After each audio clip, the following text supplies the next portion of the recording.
ինչ չի կարելի ուտել դատարկ ստամոքսին, օգտակար եւ անցանկալի մթերքներ։ Գծուն համեմունքներով հարստացված սնունդը, fast food-ը ինչու ոչ,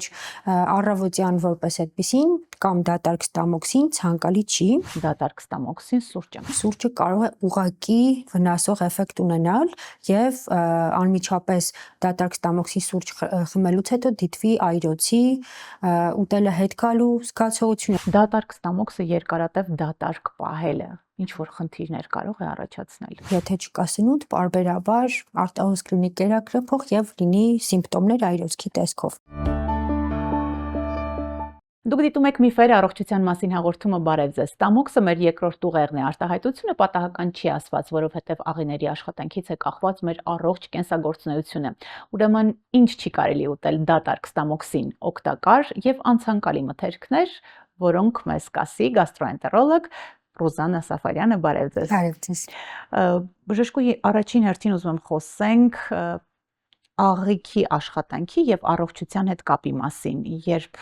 աղիները լավ կամ վատ են գործում, ինչպես է դա անդրադառնում առողջության վրա։ Բնականաբար, երբ որ մենք ունենք խնդիր աղիների հետ կապված, առավել եւս փորկապության մասին է խոսքը,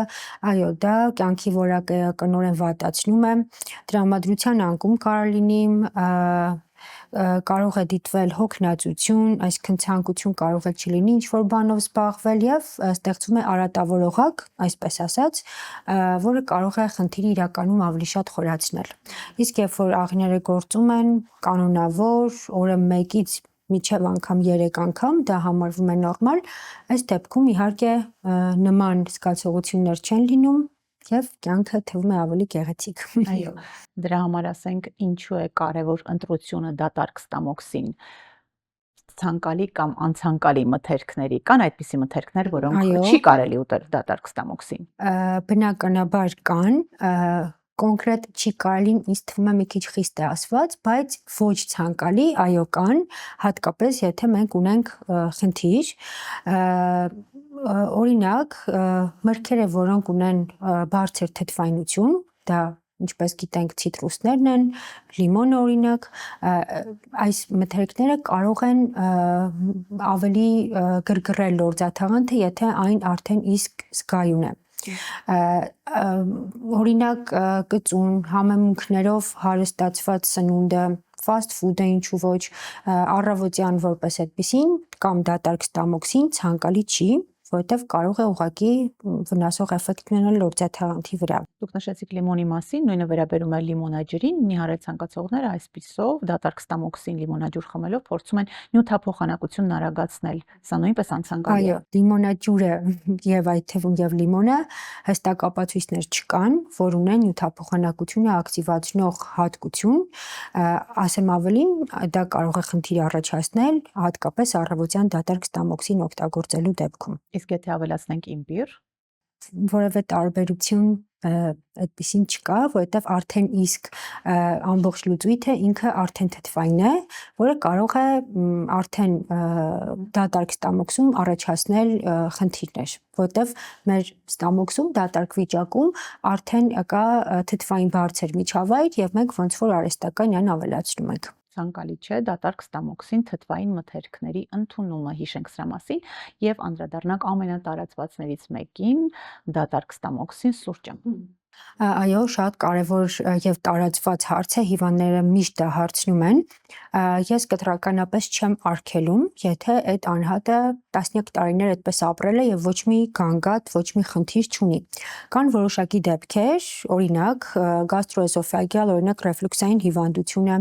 գաստրիտ, խոցային հիվանդությունները, որոնց դեպքում սուրճը կարող է ուղղակի վնասող էֆեկտ ունենալ եւ անմիջապես դատարկ ստամոքսի սուրճ խմելուց հետո դիտվի այրոցի, ուտելը հետ գալու զգացողություն, այսինքն խնդիրը ավելի կարող խորանա, այս դեպքում մենք ոչ թե արգելում ենք սուրճի օգտագործումը, այլ առաջարկում ենք այն օգտագործել մի փոքր ուտելուց հետո։ Բացի այդ, մարդիկ կարող է չիմանան թաքնված հիվանդություն ունենան եւ դատարկ ստամոքսին սուրճը իսկապես վնասի։ Այո, այս դեպքում օրինակ տարիներ օգտագործել է խնդիր չի եղել եւ հանկարծ այսճանաբար սկսում է զգալ, որ առավոտյան դատարկ ստամոքսի սուրճը առաջացնում է ցավեր, այրոց եւ այս դեպքում այո պետք է դիմել արդեն բժշկի։ Ինչ կասեք դատարկ ստամոքսին մեկ բաժակ թթի օղի, որը սովորաբար տղամարդիկ նախընտրում են օրգանիզմը մաքրելու, անգամ բուժելու նպատակով։ Ցուցված է։ Բնականաբար ոչ, թթի օղին արդեն իսկ պարզ է թթի, խաղողի իրականում էական չէ,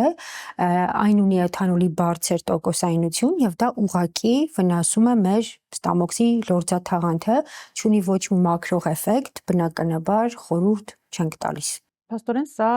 ժողովրդական միջոց է, ասենք, որը ոչ մի հիմքեր չունի, ինչու են այդպես հավատում ու մարդիկ կիրառում, սերնդեսերունդ փոխանցվում է, ինչպես այն կարող է վնասել մեր առողջությանը։ Նախ այն շատ արագ ներծծվում է արյան մեջ, դատարկ ստամոքսի մասին է խոսքը, եւ երկարատև օգտագործման դեպքում կարող է բերել քրոնիկ խնդիրների առաջին հերթին որպես գաստրոենտերոլոգ կնշեմ լյարդի ալկոհոլային վնասումը, հատկապես բարձր տոկոսայնությամբ օղու մասին է խոսքը, ինչպես նշեցիք,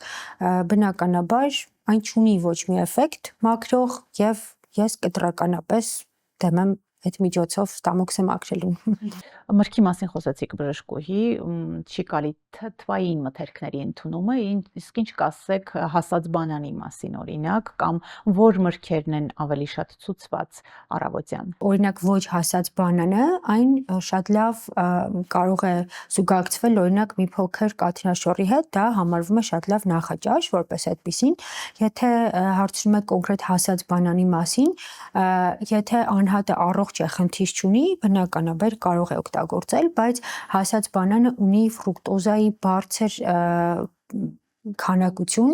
եւ այն անհատները, որոնք ունեն խնդիր, շաքարային դիաբետ, ինսուլինի ռեզիստենտություն, նախադիաբետային վիճակ, այն շատ արագ կներծծվի արյան մեջ եւ կունենանք գլյուկոզայի բարձր մակարդակ արյան մեջ եւ բացի դրանից ինսուլինի բարձր քանակությունը կարող է շատ արագ բերել նաեւ սովի զգացողությանը, այսինքն այդ մարդիկ արդեն իսկ ունեն խնդիր, քաշի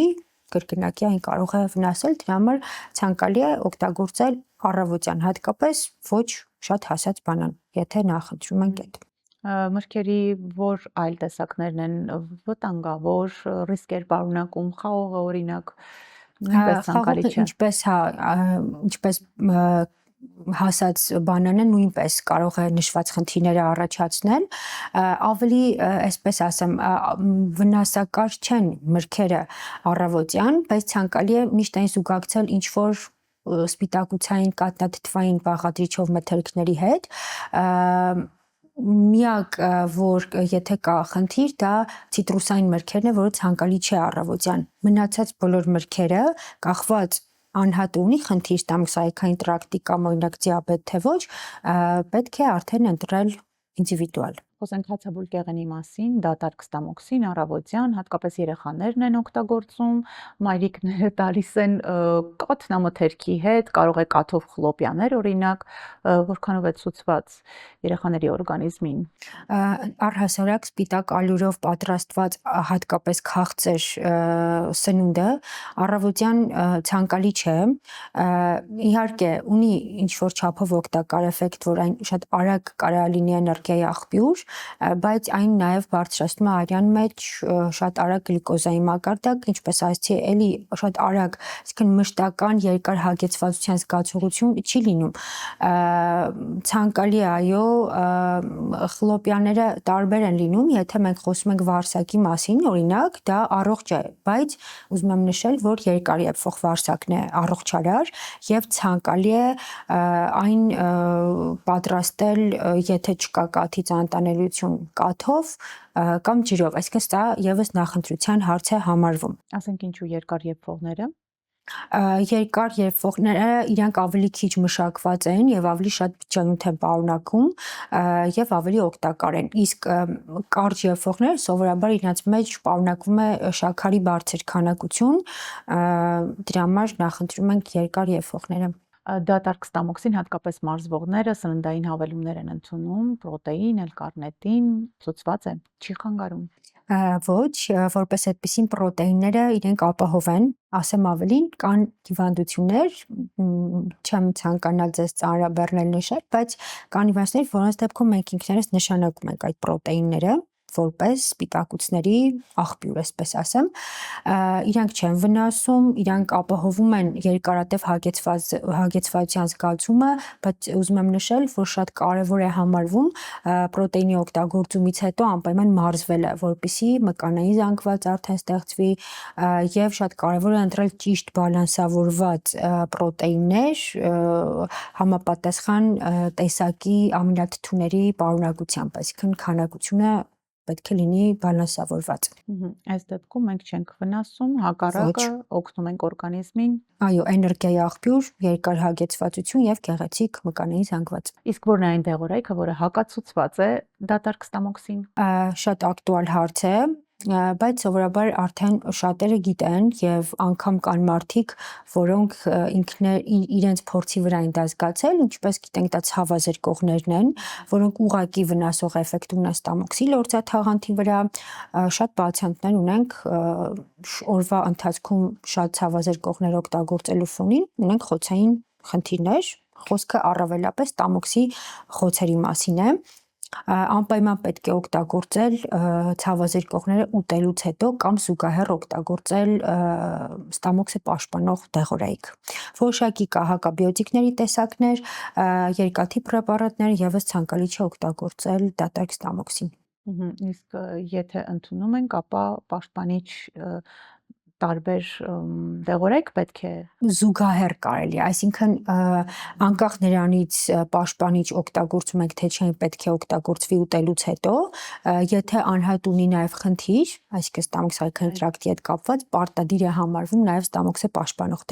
դեղը, իսկ կաթնաթթվային մթերքները միայն չեն օգնի, մածունը, նարինեն, կեֆիրը չեն վնասի, այսպես ասեմ, բայց կարող են լիարժեք չօգնել։ Այո, ոչ լիարժեք, այո։ Դատարկ ստամոքսը երկարատև դատարկ պահելը ինչ որ խնդիրներ կարող է առաջացնել։ Եթե կա օրինակ գաստրոէզոֆագեալ ռեֆլուքս հիվանդություն,